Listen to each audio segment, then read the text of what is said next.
Hello and welcome to CIO Talk Radio. To learn more about the show, please visit talkradio.com.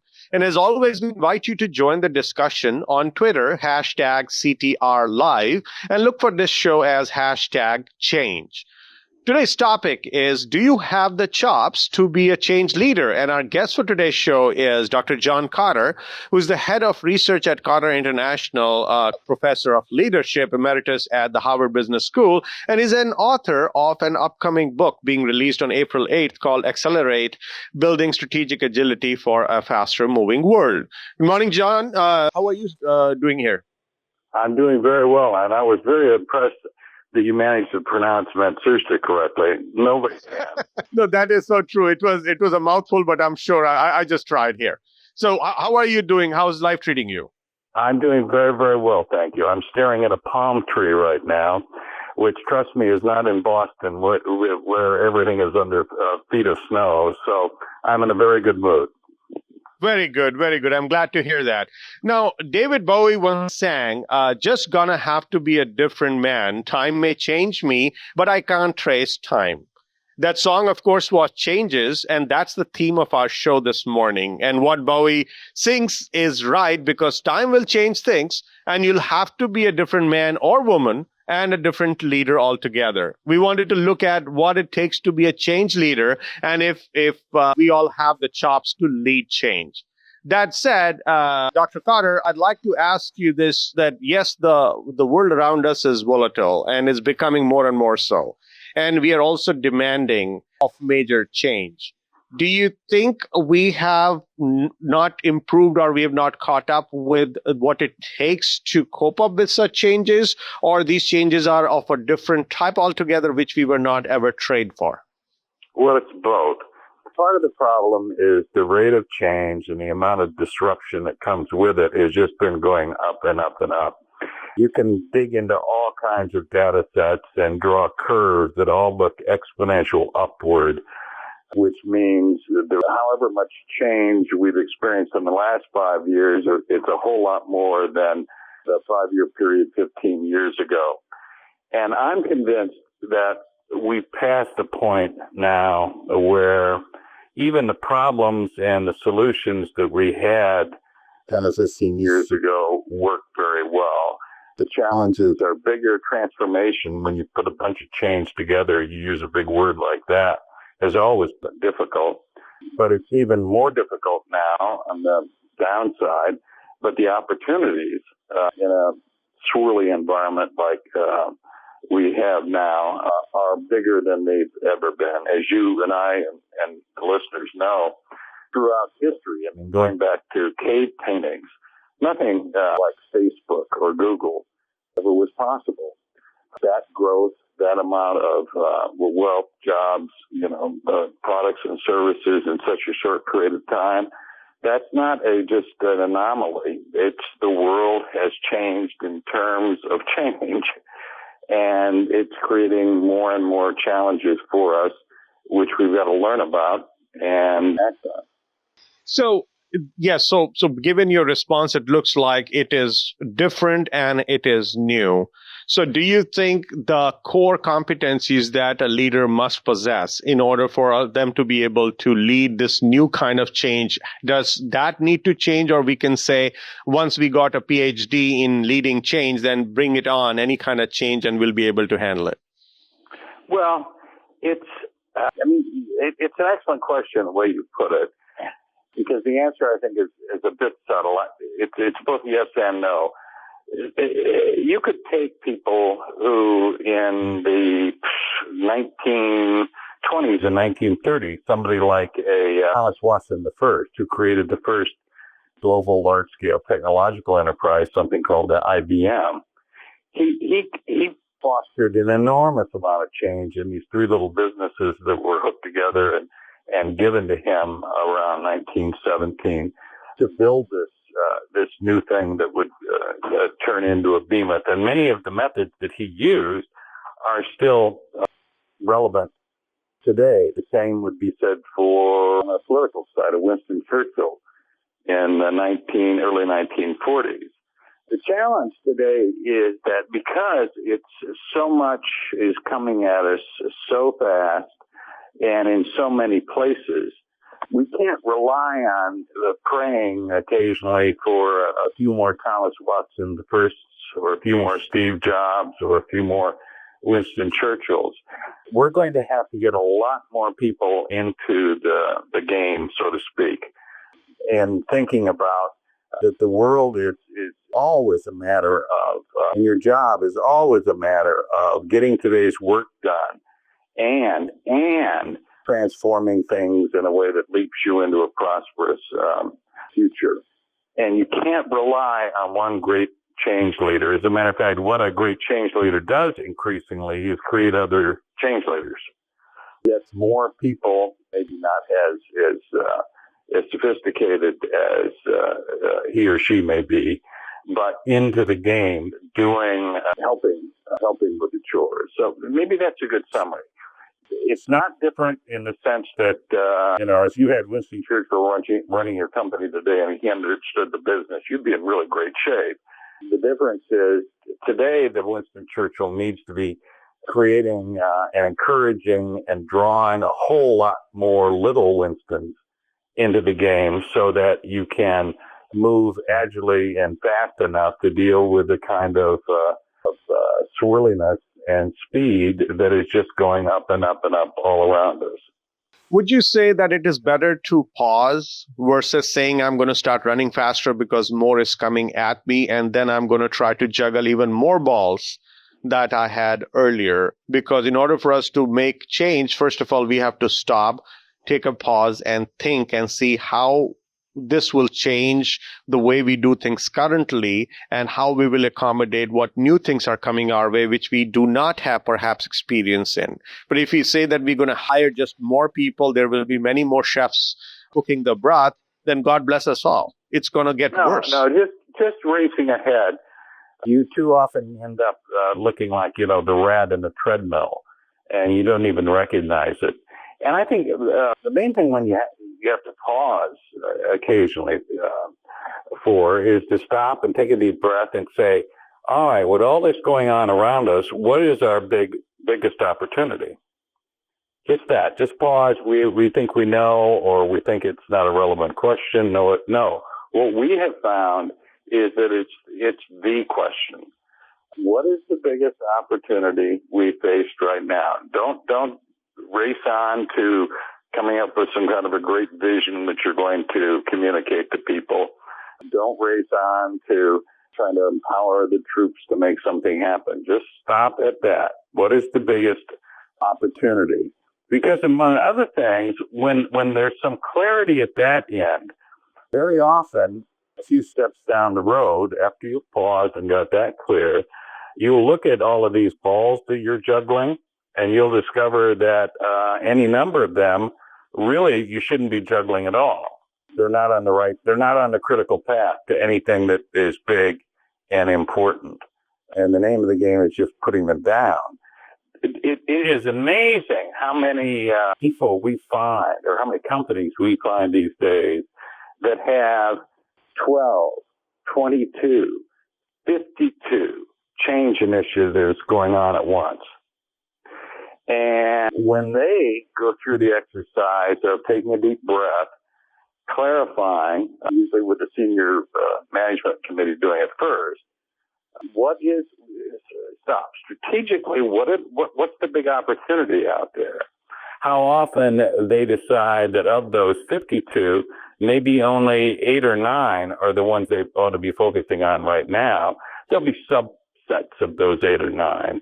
And a lot of what they were doing was just kind of running around in circles and wasting energy and wearing people out. So one is the number or the variety of different change initiatives. So we can definitely have them be reduced to a sizable or a manageable number so that they are actually tying to a good strategic set of priorities. And now you have clarity that these are the ones that you'll deal with.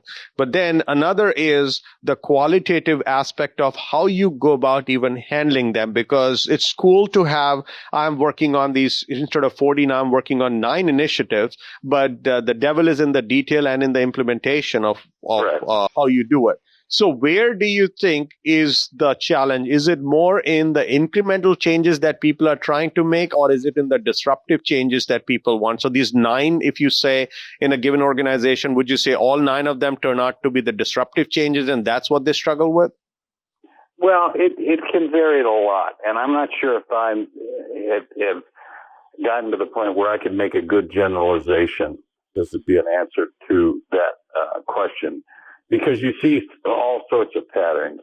Usually, you're not being disruptive in 19 different places. It's the big disruption is just in one place, but it has lots of reverberations, if you will, that go in lots of different directions. Hence, the clarity about what the big issue is. And well, let me just go back to that again. I can't.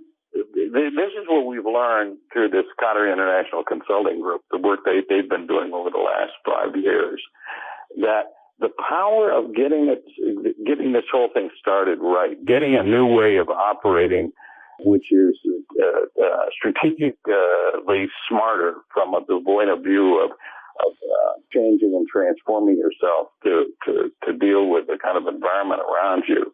The importance of getting it right from the first step, which is clarity around what the big opportunity is, and then making sure that you get not just the executive committee and a few other important people on board, but that you get as many people as possible kind of to understand this and to get excited about it, to see the excitement that's in it as a positive force, not a negative force.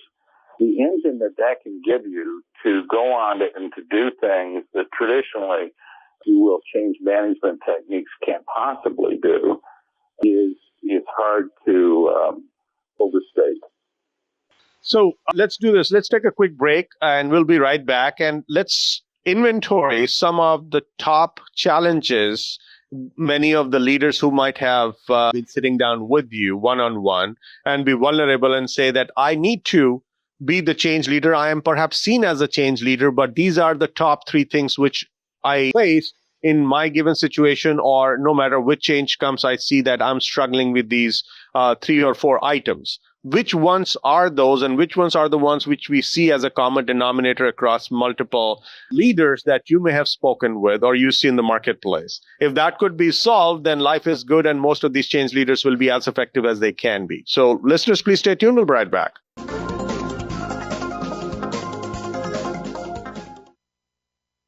The U.S. and Canada represent just 5% of the global population, but collectively we consume about 35% of the world's resources.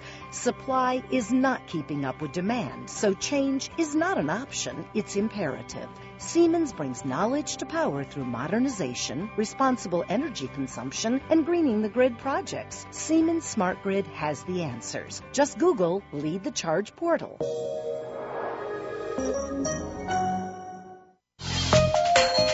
HP is proud to sponsor this program. Tap into our expertise, innovation, and services to bring your most important workloads to the cloud.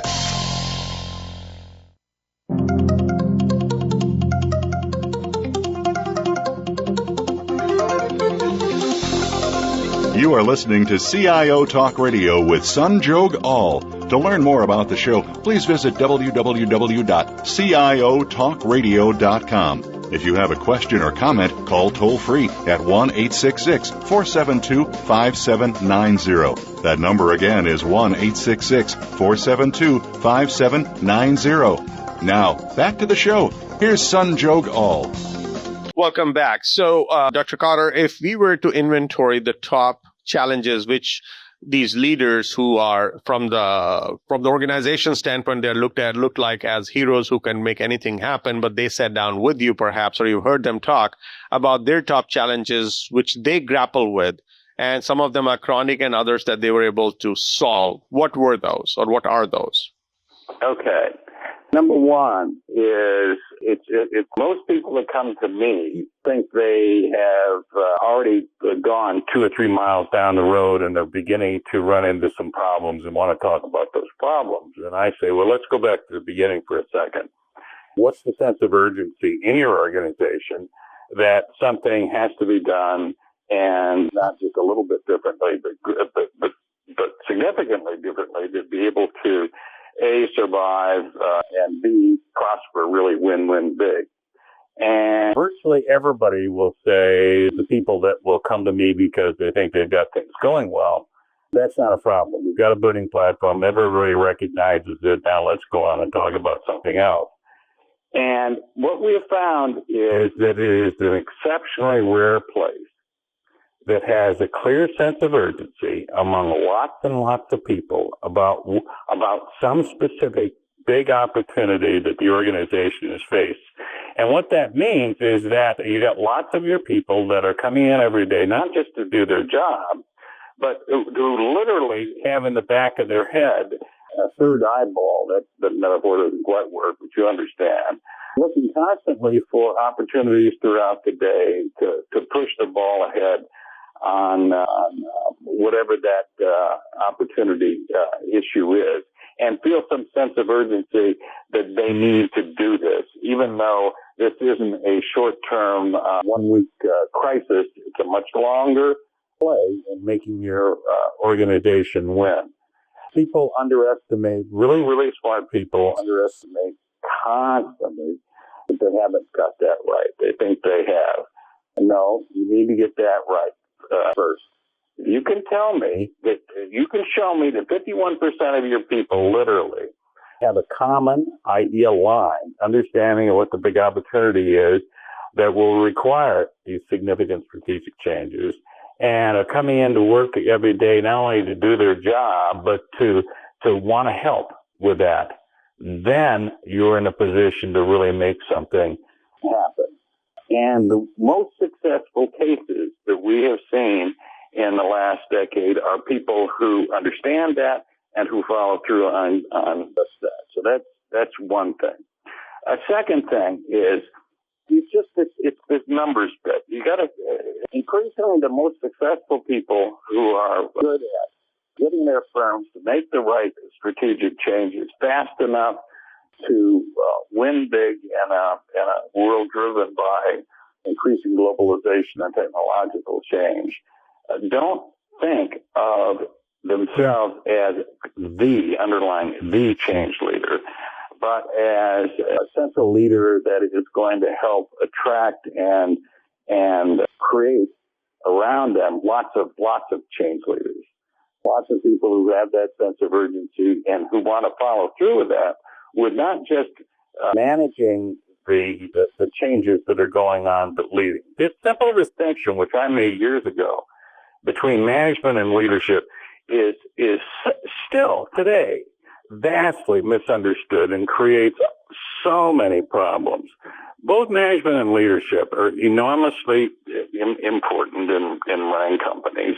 They just serve different purposes and they do so in different ways. You know, the management is all about the planning and the budgeting and the structuring and the staffing and the metrics and the like. And leadership is all about the softer stuff. It's about the vision and the communication and the passion and the heart and the empowerment.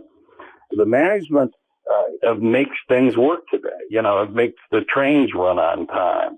Leadership is at the heart of creating significant changes in a world that isn't changing, and that you've got an organization that's doing quite well. Frankly, you don't need much leadership. Just manage the thing well. But that's not the world we're living in now. The rate of change is going up. More and more leadership is needed. To repeat again, one great change leader doesn't do it. You got to get more and more people into the game, and you have to help them understand that they're getting into the game in their own little arenas to help provide leadership, leading change to make something important happen. So, clarifying your own head and other people's head, the difference between leadership and management. And getting more and more people into the game does not mean, we have found again and again, signing them to this new part-time or full-time job that has to do with a change task force. You can't afford it. You can't simply afford to have large numbers of people assigned to specific initiatives and committees and task forces that are associated with your very strategic initiatives. The dollars add up too much. What you need are people who allow to and who want to engage in these activities because they think they're meaningful, exciting, and important. And the only way you're going to get people to basically do almost a night job in addition to their day job is not just because they intellectually see the business point, the business case, and it makes sense to them. It's because it somehow has caught them at a deeper and emotional level. I mean, I know that sounds squishy and soft, but it is right on. I mean, there is this saying, I don't know how far it goes back. I know John Adams, second president of the United States, used it in one speech. Great leaders win the hearts and minds of men. And notice which of the two things they even said first, not minds and hearts.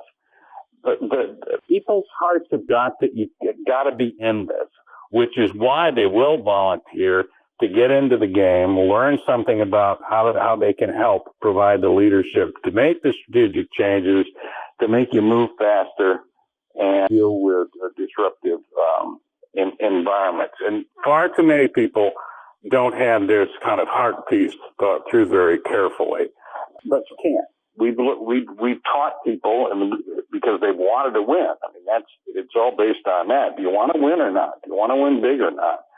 We've taught them all of these points, You've got to think about not just yourself as leader, but giving lots of other people to be in the change leadership game. It's leadership, it's not just management, and they're not going to do this on a voluntary basis, essentially, which is what you need for the economics to work on, unless their heart is in it. And you've got to find ways to get their heart in it. So those are a few ideas for you. Great. So what you just mentioned about winning their heart, or at least appeal to the people's heart who will then come on board and run with you. Now, when an organization is requiring change and the individual leader who's supposed to make this successful is by hiring other people or bringing people on board, some of them may not be fully bought in up front.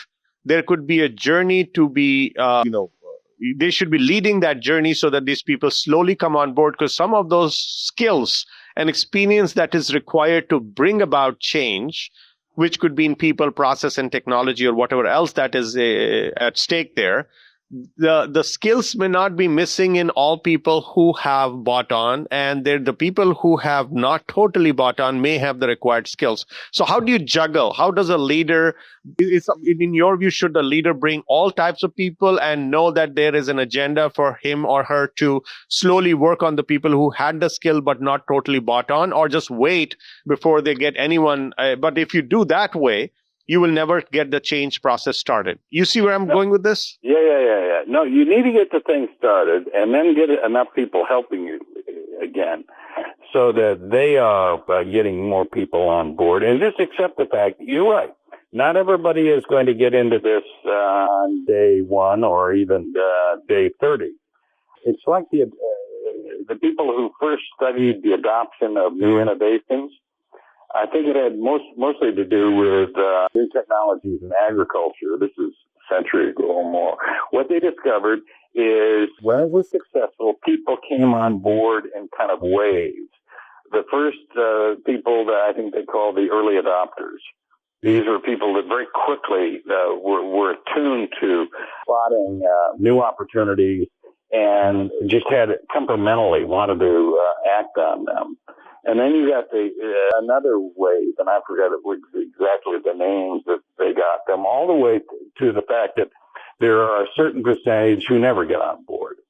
But the name of the game is in the successful adoption of those early agricultural technologies, and it's the same today, regardless of what kind of a business you're in, is to get the momentum going, get the so-called early adopters into it, get them to grow to the early majority and then out.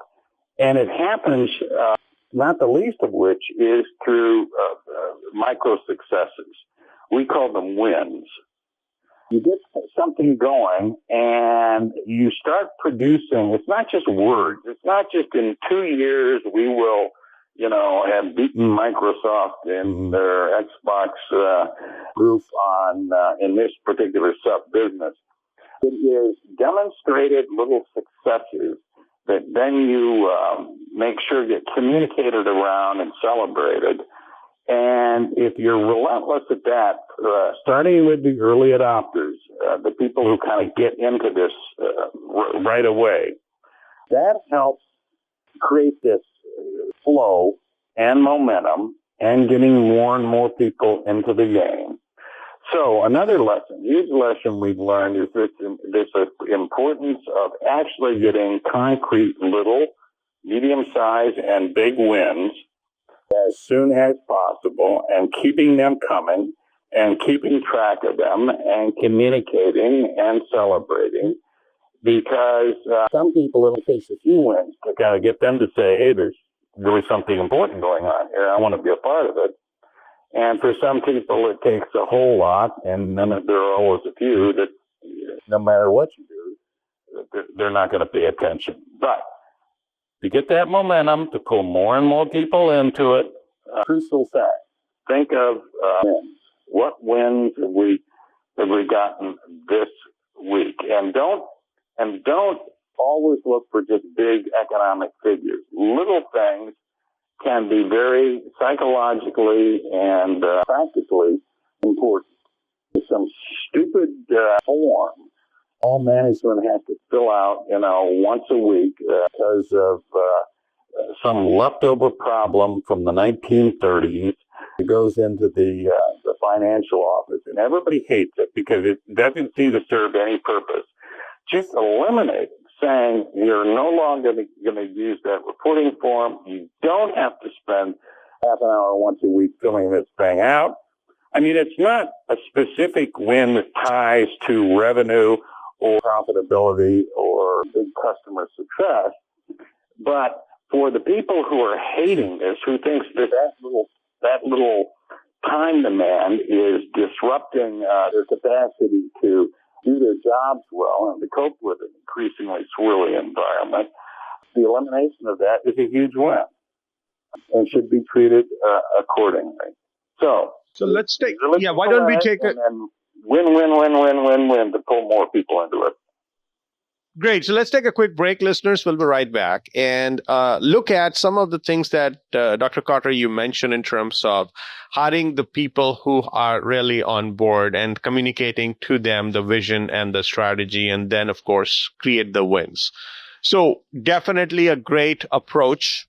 Now, the issue with some who have not yet been able to successfully lead the change could be starting from how they communicated. So is that an art form? Is it an acquired skill, or people are just born with it? What should they be saying or doing in order for that vision to be communicated effectively so that people are self-motivated to join the bandwagon?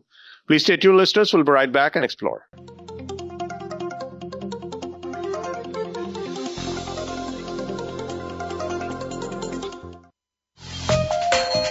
HP is proud to sponsor this program.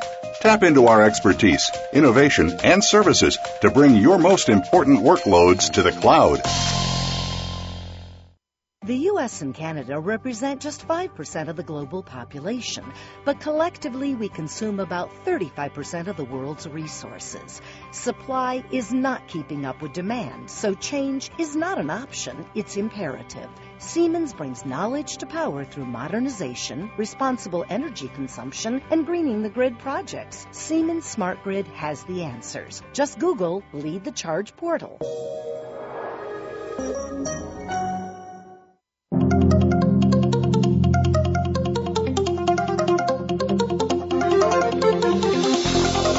You are listening to CIO Talk Radio with Sanjog Aul. To learn more about the show, please visit www.ciotalkradio.com. If you have a question or comment, call toll-free at 1-866-472-5790. That number again is 1-866-472-5790. Now, back to the show. Here's Sanjog Aul. Welcome back. So, Dr. Cotter, do you think the leaders actually struggle? And then we're not talking about the celebrity leaders who've been there, done that. Right. Majority of them, they have this core issue with communicating their vision effectively to their team, and that becomes which basically becomes the foundation. Well, what should they not be doing, which will undermine their efforts? Okay. Two or three things. One is not assume, which people do all the time, but just because they've had an intelligent conversation, which kind of lays the vision out, that of course makes so much sense to them. And it's hard to imagine that once a group of 5 or 50 or 500 has been told that they wouldn't see it too. That's going to achieve JOS. And interesting exercise is running the numbers sometimes. How much time have you spent communicating your vision of the kind of changes that are needed to deal with a changing world, literally, and then take that as a percentage of all the hours you put into your job during a year and kind of stare at this thing, which will be like 0.001%, and ask yourself, if this is important, is that going to do it? Number two is don't assume that it's just your job. The way that a lot of this communication gets done well is it gets off the back of just the one change leader, and lots of other people, in a sense, help out in small ways. Yeah, I mean, it's quite logical. If you think about it, 10 people out there communicating the vision is a heck of a lot better than one. 100 is a lot better than 5. These people would think incorrectly that you couldn't have large numbers of people all saying the same things and finding a way to get it into their work and communicating. You can. We've seen cases where literally hundreds and hundreds find ways in the regular workday, because they've got it in their head and they think it's important, to be constantly communicating this strategic vision. And they only do it because the original boss, the key player, has got it clear in his head that it's not just his job. And he shouldn't just wrap his arms around it and take it on as a responsibility just for himself. Major problem. And the third thing is, despite the fact that business tends to be very analytical, and business schools have become exceptionally analytical places, if you look at any great leader throughout history, when they're talking about their vision of what's needed to be done, what they need to look like in a year or 2 years or 3 years, or even more fundamentally, what the big opportunity is, they find a way to talk not just in business case terms, but they find a way to talk about it in a way that people feel, underlying the word feel, is meaningful. That is to say, they speak to the kind of emotional side of us. If you can't get both parts of the brain into the game, the emotional part and the analytical part, the evidence is overwhelming. You're not going to get enough horsepower into actually making some significant small or strategic changes that'll propel a business to win in the kind of environment we're in right now. So think hard, too. Now, if you're an engineer or an accountant, I was an engineer, so I'm not shooting at other people. You think, well, what do I know about that? I'm a very analytical person. I have seen everybody, has this piece of them, and it's just a matter of getting in touch with it and then talking about it, because other people have the same feeling piece too. There is no business. Some people say to me, well, there's nothing. I mean, our business is a very boring, pedantic business. There's nothing really exciting or heartfelt, meaningful in it. There is no business that I have found yet that if you look at it from the right direction, you can't see something in it that people are going to, if you get off, if you stop making the mistake of talking about it totally and analytically business number terms that people can't get excited about. If no other reason than simply the pride of creating a great organization, or the pride of creating the biggest winner in your industry. Don't underestimate those feelings. So don't communicate the vision just in analytical terms. Think about the heart too. Don't do it just by yourself. You're going to need lots and lots of other people to help. And don't just think because you made a great speech or had a great meeting that that's going to be enough to actually get it inside other people's brains and win them over. It won't. It's not enough. Now, you did mention about, the hard part. And of course, you are going to be doing it as a leader with your lieutenants so that you pick the right ones. But then the change is not just impacting these few people who are going to work with you who have bought into it, but it's going to be pervasive throughout the organization. How do you know that the whole organization is ready to embrace that change? Because otherwise your efforts would be undermined and it will be an uphill battle for everyone, because especially when you mention in order for you to have success, the ultimate success, you need to have these micro wins, and those micro wins will come from people who are in the trenches, who are doing the job at maybe the lowest level in the totem pole. But we do not know if those guys are bought into the vision or the change yet. Yeah. Somebody showed me it's a questionnaire that must be an instrument that you're supposed to give out to everybody in your organization that was called, I believe, a change readiness questionnaire, which are supposed to tell you as the boss how ready is your organization for making the big strategic change. There was a time when I think that was a very clever tool, very useful tool. Increasingly, I'm not sure it's useful at all. The issue isn't are they ready or not. The issue is you've got to make them ready. I mean, they've got to be ready. So learning that they're not ready, I mean, that all that says is okay. There is a rare organization. There's a rare person that I've met that's actually playing a great leadership role and helping his or her company make big strategic adjustments to deal with an increasingly turbulent world in which their organizations are always ready. I mean, they're just not. People are always a little hesitant to race in new directions. It's just, so don't measure it, just assume it's going to be a challenge and get out there and do everything to make them more ready all the time.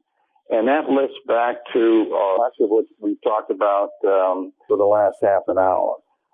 Making sure that you have some clarity with your own team about what the big opportunity is, making sure that is being communicated relentlessly to everybody in both the business terms and in more emotional terms. As the early people get excited and want to help, let them help and get them going and produce wins, to produce credibility and get more excitement and pull more people into it, and on and on and on. It'll never be as ready if you think in binary terms. Is it ready? Yes. Is it not ready? No. Like this questionnaire that I was just talking about, basically as the final output. It's just going to slow you down. The name of the game is no. They're never going to be as ready as you want them to be. You got to create a process that just pulls more and more people into wanting to do it, helping do it, and pulling more of their colleagues into also wanting to and helping to. And the faster the world moves and the more the left and the right turns and everything else, the more that it's going to be inevitable that we find that people just aren't ready for that. None of us have grown up with careers in a world that's moved quite as fast as it is now, and it's going to be moving even faster 5 years from now. If we go back to our hard wiring, and you look at human history going back hundreds of thousands of years, everything moved compared to today at a snail's pace. So we're not hardwired for this stuff, We're not hardwired for embracing that radical change and racing with it. We have to overcome that, and we can. We can point to instances, brilliant instances, where people have overcome that. So just accept. They're not going to embrace it. They're not going to embrace it as fast as you want. But your job is to figure out the right process to get the right focus, more and more people involved, more and more wins to make it happen despite all of the challenges, the natural barriers, the hardwired problems. I mean, you can sit around and make excuses, which people do. This is tough because of A, B, C, D, and E. Or you could say, no, this is the way life is these days, and it's going to be even more challenging in the future. Let's just accept that it is possible. Make the leap of faith that it is possible to deal with this, that I can be a better change leader than I have been in the past, and get on with it. Let's take a quick break, listeners. We'll be right back. And Dr. Kotter, if we were to look at the change that we have seen as an end goal, of course, and change could also be happening incrementally throughout the whole process, there could be multiple paths to that holy grail. If we are just after the change, then there should be enough freedom allowed to all people within the organization who are going to participate in this change process to make their own mistakes, to learn from that whole process and eventually work cohesively towards that one goal, even though they may have different paths that they suggest. To what degree the freedom and the immunity is offered to people who are invited to participate in the change versus just saying, this is the direction we are going to go, this is how we're going to do it, and I'm going to appeal to your heart, and I'm going to show you micro success, and that's how change is going to happen. What has worked traditionally, and in what all way the immunity and freedom has been imparted in an organization without jeopardizing the very business interest? Please stay tuned, listeners. We'll be right back. The U.S. and Canada represent just 5% of the global population, but collectively we consume about 35% of the world's resources. Supply is not keeping up with demand, so change is not an option, it's imperative. Siemens brings knowledge to power through modernization, responsible energy consumption, and greening the grid projects. Siemens Smart Grid has the answers. Just Google Lead the Charge portal.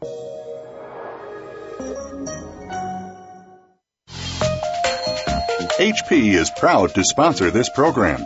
Tap into our expertise, innovation, and services to bring your most important workloads to the cloud.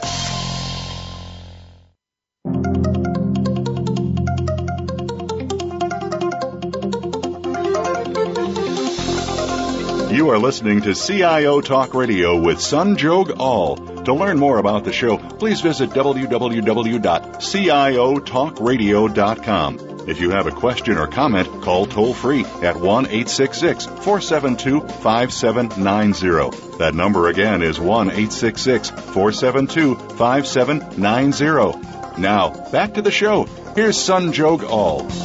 Welcome back. So there are multiple paths to what we want to accomplish, and the challenge with many could be that they have maybe a predetermined or preconceived thought of how it should be run. But is that going to be the recipe for success, or is it going to undermine? Oh, there's no question about it. As speed goes up, predictability goes down. More things happen that you didn't anticipate when you drew up the quote the best plan, which means you be readjusting your plans constantly. So freedom to let people use their minds, which means they will make mistakes occasionally, but they will learn from mistakes and weave their way, to the end result. Is just absolutely essential. See, if things are predictable enough, the jump you're trying to make is small enough, the resistance you're going to run into is not, huge. Smart people can put together a plan and say, okay, guys, this is the vision, this is the plan, do it. Increasingly, for the important things that are happening around us, that's not possible. And the person who gets so caught up in their own success because they are so capable and they are so smart and who think, therefore, that they can put together, or their people can put together the best plan, and the name of the game is just for others to shut up and execute. That is becoming a very, very, very tragically dangerous attitude. Again, because of the increasing rate of change. You can't predict out long enough to have the perfect 2-year plan. You're going to have to rely on people to adjust on the fly. That means you're going to have to allow them freedom. Once you do this, they will make mistakes. You just want a process in place that makes sure that as soon as people make mistakes, others catch it. You don't just inadvertently bleed and bleed and bleed and bleed and bleed. And that's easy enough to do. And perhaps increasingly in an unpredictable world, there may not be any perfect path. There may be multiple good paths that your people will figure out if they're given the guidance and the freedom. And the name of the game is just getting to the right end point and getting there as fast as agilely and smart as possible. So the whole idea, just to go back and summarize, okay, here's the vision, here's the plan, execute, is increasingly just not the way the great things are happening. Any entrepreneur would know that. Any successful entrepreneur knows that, at first they're all, it's all scramble.